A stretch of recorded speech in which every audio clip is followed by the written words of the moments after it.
It was the year 1994 when we started seeing more first-person shooters coming around in the PC gaming market. While some of these games were looked at as Doom clones, there were some that tried to make things more different compared to the juggernaut that was id Software's Doom. But there was one game that had its influence, but at the same time felt more different than your traditional first-person shooter. In today's video, we are going to talk about that one game that is often regarded for kickstarting a certain subgenre of 3D shooter games. This was also something that I had wanted to make for quite a while now, and that game in question would be Descent, developed by Parallax Software and published by Interplay on December 24th of 1994. It was right on Christmas Eve that the game was originally released as a 7-level shareware demo before the full registered version was released on March 17th of 1995.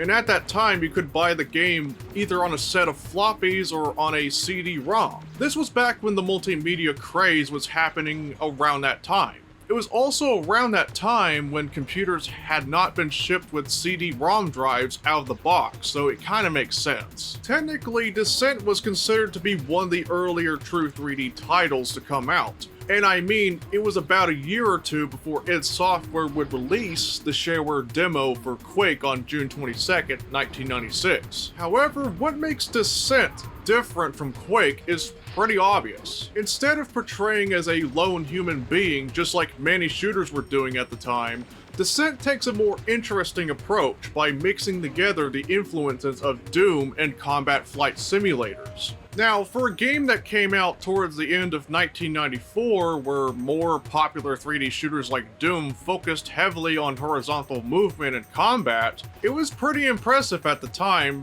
pretty much because Descent was one of the first games to kickstart a subgenre that is called 6 Degrees of Freedom. Basically, a game of that kind allows the player to move in any direction at a 360-degree angle, giving the player complete control compared to games like Rise of the Triad and Marathon, where they allow the player to just aim up and down.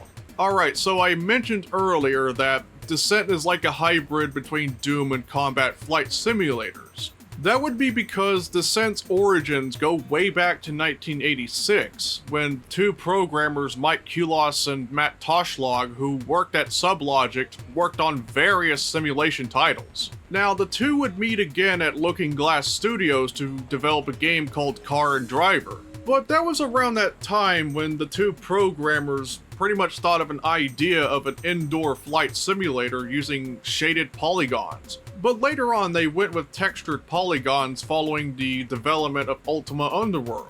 Thus, a 2-page sketch was made in April 1993, starting up the game's development under working titles such as Miner and Inferno. However, the two programmers decided that this idea might be too good for anyone else to develop, so they leave Looking Glass Studios to form Parallax Software.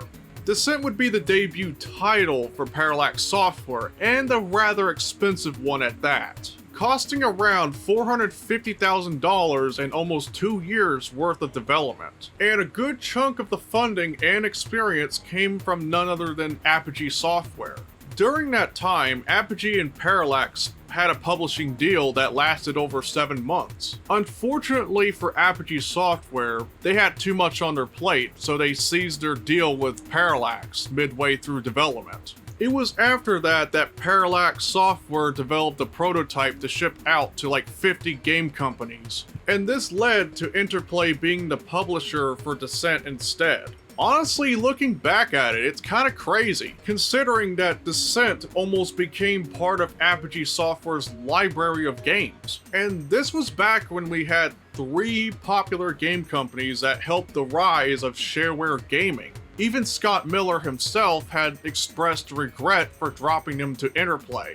Descent has a rather interesting plot, which wasn't too focused until the sequel started coming out. The game itself sets off in the year 2169, and you are portrayed as one of the best material defenders hired by the Post-Terran Mining Corporation as a mercenary. The executive of the PTMC, who in later games goes by the name of Samuel Dravis, informs the player that the robots that were meant to assist off-world mining have gone violently rogue and started holding workers hostage.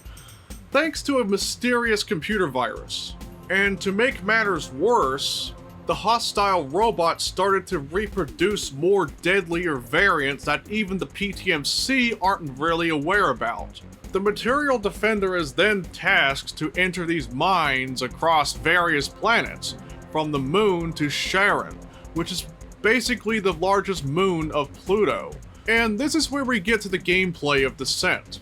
While the game itself does retain some of the traditional gameplay mechanics you would see in other shooters, what Descent changes is how the levels are progressed. Outside of shooting down robots and rescuing hostages, proceeding to exit to the next level is basically a two-step process.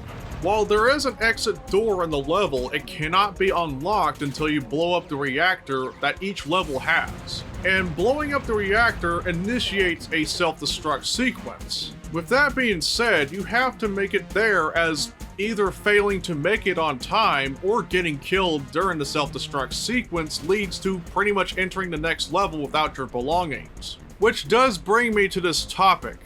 Descent is often regarded as a pretty difficult game due to its arcade-like nature, and that will start to show the more you play through the game. To start things off, the game can be pretty disorienting to some players, leading to motion sickness. Usually I don't feel sick playing this, but if you're one of those people, then all I can suggest is take breaks pretty often.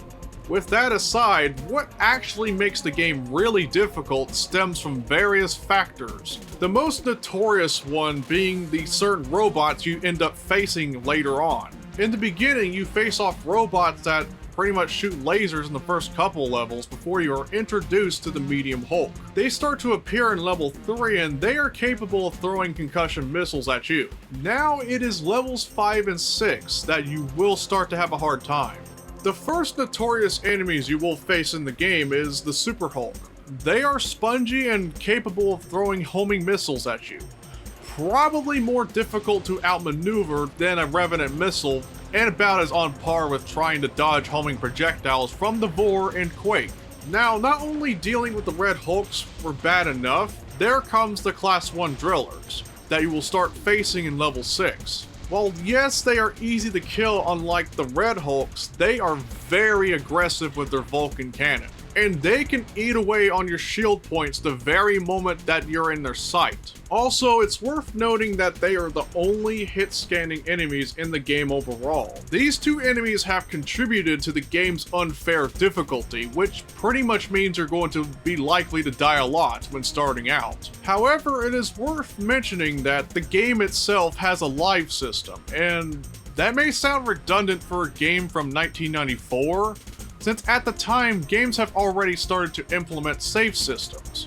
But you would be surprised to realize that it does have a use, thanks to the fact that when you die, your belongings just spew out like a piñata, allowing you to recollect them. Now, over the years, I attempted to play through this game like several times. In fact, my first playthrough that I pretty much completed started in 2022 and ended in early 2023, and that was on and off. Now, having studied the game more and more over the years, I ended up mastering and realizing some things by the time of my second playthrough meant for this video. It turns out that with the right playstyle and strategies along with the knowledge of how the gameplay works, playing through Descent, aside from some challenging spots, proved to be a cakewalk. Now, of course, just like with many games including Doom, strategic thinking and resource management is key. It's more than just speeding around shooting everything that moves. Now, I know a good channel to study from, and that would be Kamarius, who has uploaded cold start playthroughs of the first two Descent games on the insane difficulty. It was thanks to that channel that I've discovered the idea of intentionally triggering the materialization centers about a few times. Unlike in some games where enemies just spawn out of nowhere, seeing these purple glowing rock textures is an easy indicator that the level has these robot spawners. As far as the notorious enemies go, taking advantage of stunning or sniping the Red Hulks, or utilizing homing missiles, smart missiles, and even mega missiles would do you wonders actually. Even memorizing the levels, rescuing all the hostages, and the utilization of death warps, preferably at the spawn point, also helps too. Now, Descent's weaponry is divided into two, with the primary weapons making use of energy-based weapons. Of course, you'll start out with the laser cannons, but keep in mind that's your workhorse weapon thanks to its upgradable and precise nature. The next energy weapon is the spread cannon, and it pretty much does what the name implies. And there is the plasma cannon, which is a bit more powerful than level 4 quad lasers, but does eat up more energy. The last energy weapon in the game would be the fusion cannon, which is very powerful in more open areas and capable of spearing through enemies, keeping in mind that the fusion cannon can deal more damage by holding a charge, but holding the charge for too long can drain your shields. Now, the only primary weapon that doesn't need energy would be the Falcon cannon, which is basically a semi-hit scan weapon with fast traveling bullets. It is a really decent weapon, but it proves to be very useful in areas involving lava thanks to its splash damage. Now we move to the secondary weapons, which consist of missile weapons, with the exception of the proximity mines. You do start off with the concussion missiles, which are pretty good for dealing extra damage, and then there's the homing missiles, which is basically about the same thing except it locks on to your targets, which makes it even more useful than the concussion missiles, especially when you're dealing with more notorious enemies like the Class 1 drillers. And then later on in the game, you start picking up smart missiles, which are pretty much more unique because they spew out homing plasma balls, allowing enemies like the Red Hulks to be killed off screen. And then at last there is the mega missiles, which is best reserved for situational purposes, especially when it's against a group of enemies, or even Red Hulks because one mega missile is capable of killing them. Now, Descent was probably tailored around flight sticks, and it was a popular choice when it was new. However, it is not a requirement, as it has been proven that you can definitely complete the game with a keyboard and mouse, or maybe keyboard only for that matter. Now, playing the game with the keyboard and mouse does take some time getting used to, as the game itself has a turning speed cap, which I guess makes sense because it would keep things fair between joystick players and keyboard and mouse players. Now, when you do play Descent with a mouse and keyboard, I do recommend just moving your mouse slowly. Now, it may take some time to adjust, but once you get it right, and you combine that with utilizing the banking keys, you can pretty much turn more comfortably. At least that's the route I took, instead of just trying to adjust to a Microsoft Sidewinder 3D Pro at a certain point in time. We can safely say that Descent had grown popular enough that the game got ported over to the Apple Macintosh in November 1995. Along with its only console port for the Sony PlayStation in March 1996 here in the States.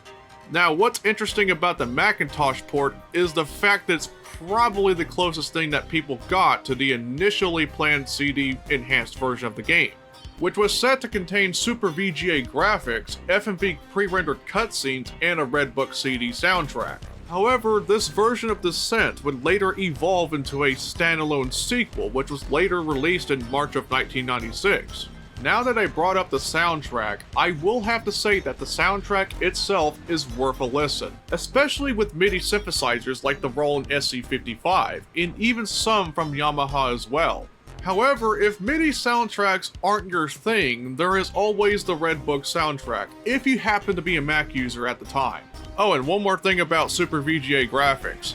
It turns out that in later patches, you can pretty much play the game in 640 by 480 through a command line, but only with the minimalistic HUD, along with the menu switching back and forth between the standard 320 by 200 resolution and 640 by 480.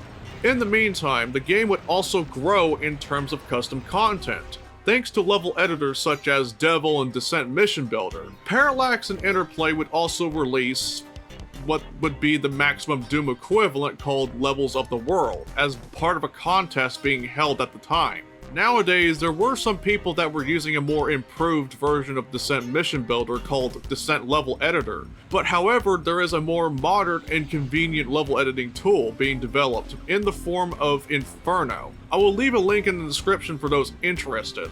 While add-ons were being made at the time, Descent became very popular around the rise of online multiplayer gaming, with Descent's multiplayer mainstay being at Cali, which was developed by Scott Coleman and Jake Cotton. Even Descent would be supported by Stargate Networks Con, which was a competitor to Cali at the time, and even Microsoft's own internet gaming zone. It's kind of funny to think about it because those three services that I mentioned are actually IPX emulators. Well, actually, MSN Gaming Zone was practically both. Let me explain this part too. If we look back to the early 1990s, the first multiplayer gaming service on PC at the time was Dwango. And at the time, Dwango only supported a set of games. Whereas Kali works more differently by translating TCP/IP to IPX. And the big major difference between Kali and services like Dwango is that Kali was a one-time purchase deal, originally as a shareware, whereas Dwango and the other services at the time were more subscription-based. And now that I think about it, I can kind of see why Kali has lasted as long as it did. All it took was purchasing a serial number, and bam, you're pretty much able to play practically any IPX game on the internet. It's kind of funny to think about Descent being so popular on Kali, because Scott Coleman, who was developing Kali, left to pretty much work at Interplay. Anyways, Descent's multiplayer had cooperative play, which is practically enjoyable with people who at least know the basics. But at the same time, it could be funny as hell when your squad mate could not find the exit door on time or probably got killed during the self-destruct sequence. I'm only 200 points away from the lead. Whereas Anarchy was probably the main attraction in Descent multiplayer. Honestly, I have always had a good experience with Descent's multiplayer, especially on DOSBox. That may have been because of the network code aging like fine wine. Part of that may have been because of the rise of online multiplayer gaming soon caught the eye of the people from Parallax Software. The multiplayer can still be played to this day thanks to services like Classic Gaming Arena, which allows people to play games on either DOSBox or on authentic hardware if so desired. There are also source ports for the game like DX1 Rebirth and its fork D1X Redux that have some multiplayer activity as well. I do recommend checking that out. Now, what are my thoughts on Descent? As somebody who has played traditional first-person shooters most of their life, Descent just feels so unique that I often come back to it when so desired. Now, if you don't have a history of motion sickness, I really recommend checking it out, despite how harsh the difficulty can be. In fact, you can grab a copy of the first three games for $9.99 each. Fucking hell. Well, that's what it was supposed to be until I found out that the price for each game was raised up to $19.99 each, for some unknown reason. Now, if the price is too much for you, which I probably don't blame you for thinking that way, I would either wait for a sale to pop up or do what I always do and just sail the 7 seas.